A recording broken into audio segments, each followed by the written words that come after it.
It's August 24th, 2011. An Apple press release names its newest CEO, Tim Cook. Compared to Steve Jobs, nobody knew who this guy was. Apple's chief operating officer, Tim Cook, has filled in for Jobs before with great success. But brilliant as he is, just about every analyst on the planet will tell you he's no Steve Jobs. The next day after taking the CEO role, Cook wrote an internal email that read, quote, "Apple is not going to change. I am confident the best years lie ahead of us." From a financial sense, Tim was right. When he started as CEO, Apple was valued at $350 billion. That valuation has since ballooned to $4 trillion.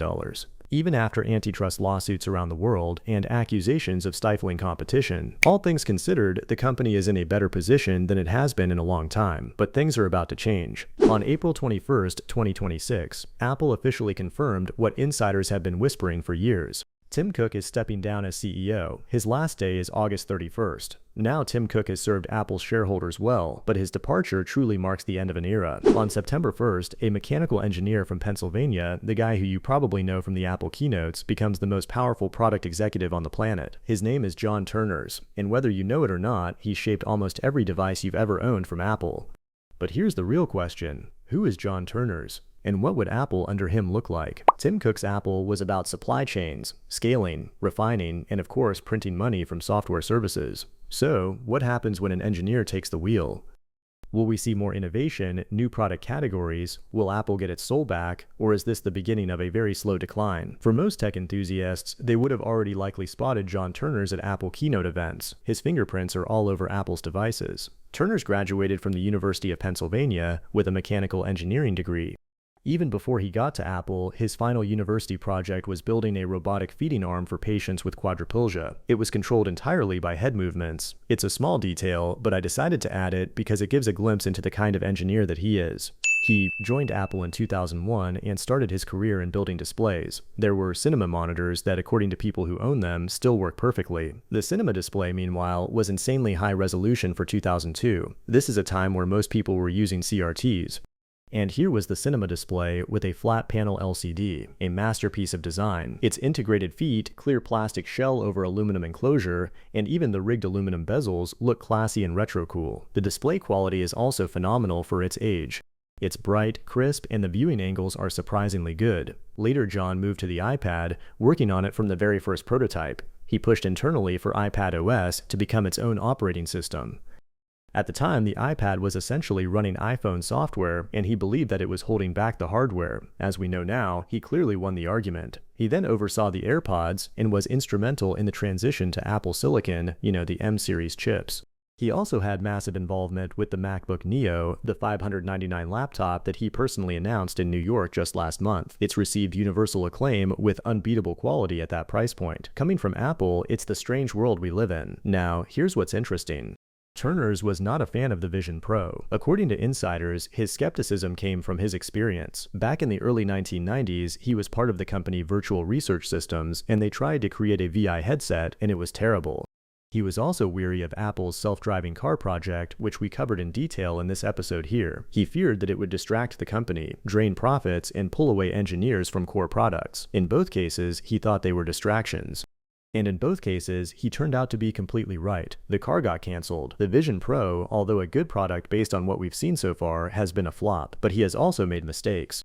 The Touch Bar, for example, the butterfly keyboard fiasco, which led to a $50 million class action settlement, those happened on his watch too. So this isn't a flawless record, but what you see with Ternus is someone who more often than not has a sharp read on what actually matters to real users. Eventually, Ternus oversaw both hardware and software design teams, linking the two most important parts of an Apple product. According to an Apple insider talking to Bloomberg, John is highly technical, quote, a real engineer, end quote, and wants to get into every little detail about the product. This is the opposite of Tim Cook. According to this Apple insider, quote, Tim doesn't participate in the product development, end quote. His focus is supply chains.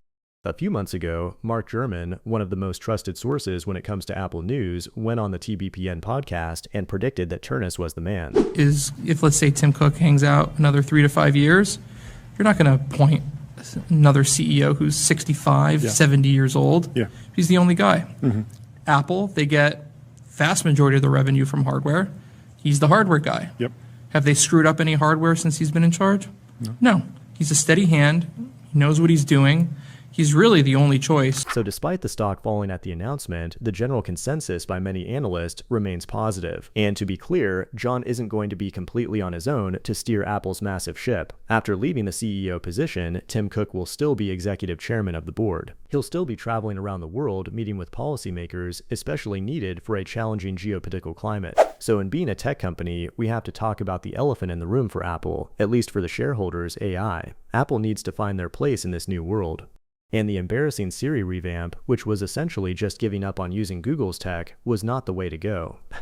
Apple not moving so quickly on the AI bandwagon might have been the smart thing to do. While other companies chase the trend to spend hundreds of billions of dollars building data centers, they failed to factor in the possibility that in the future all LLMs will be a commodity. Apple, on the other hand, seems to be going down the more local hardware route. Their Mac and MacBook Pro range offer massive amounts of unified memory, sometimes surpassing over 100 gigabytes. That means ever more larger language models can be run locally on your device. Importantly, without needing the internet. This massive amount of memory for the price made Mac stand out from the sea of Windows computers in this department. It made Macs the hottest item for a while for local AI hobbyists who just like tinkering with open-weight models. The most, if not the most profound change at Apple, certainly in our products over the last 20 years, is how we now do so many of those technologies in-house. And, top of the list, of course, is our silicon. Where John Ternus takes Apple as a whole in the future is what everyone is trying to guess. But there's another question. Why has Apple decided to make the move now? There are some corners of the internet pushing the narrative that Apple is in trouble. They say this is a crisis move, but the truth is quite the opposite. When Tim Cook addressed Apple employees at an all-hands meeting earlier this year, he gave 3 reasons why the timing was right. Number 1, the holiday quarter was the strongest Apple had ever had,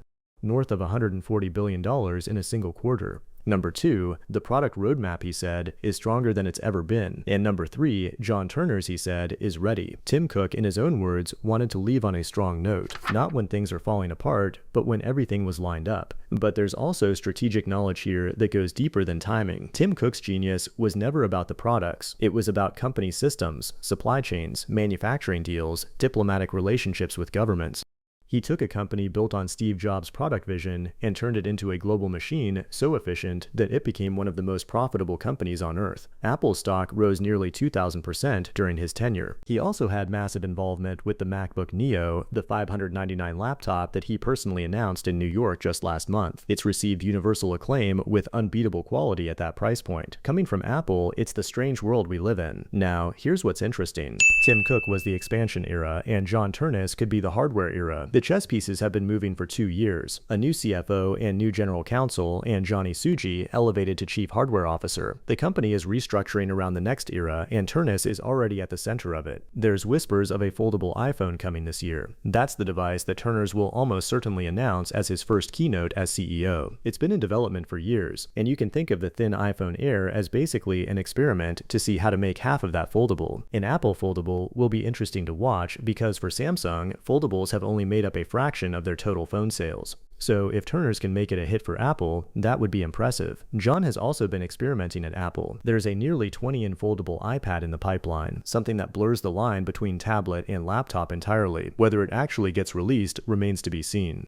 He's also been tinkering with a new AI-powered home device, wearables with cameras, smart glasses, and even a pendant with computer vision elements. But the point is, Ternus has been leading the work on some experimental products. Ternus has already reorganized Apple's hardware engineering division just weeks ago, specifically making it more AI integrated, using data and artificial intelligence to improve product development itself. The Mac Mini has seen massive demand, and the MacBook Neo is a $600 laptop that's genuinely the best value proposition Apple has ever offered. This is the pattern. Under Tim Cook, Apple made great products and made sure they were expensive. John Ternus is not Steve Jobs, and certainly not Tim Cook, at least going by his resume. He's probably not going to walk on stage and reinvent an entire industry with a single product. He's deeply non-confrontational, and he is by most accounts a genuinely nice person. And in Silicon Valley, that's almost a red flag. Apple in the Ternus era might not be louder, but the products, if his track record holds, will be better, more thoughtful, more integrated, and possibly, for the first time in a long time, genuinely surprising. Steve Jobs was the thinker. Tim Cook was the operator, and John Ternus, well, he should be the builder, but we're about to find out. So, as always, what do you think? Is John Ternus the right person to take Apple forward? Do you think Apple will turn over a new leaf, or do you think things will stay much the same?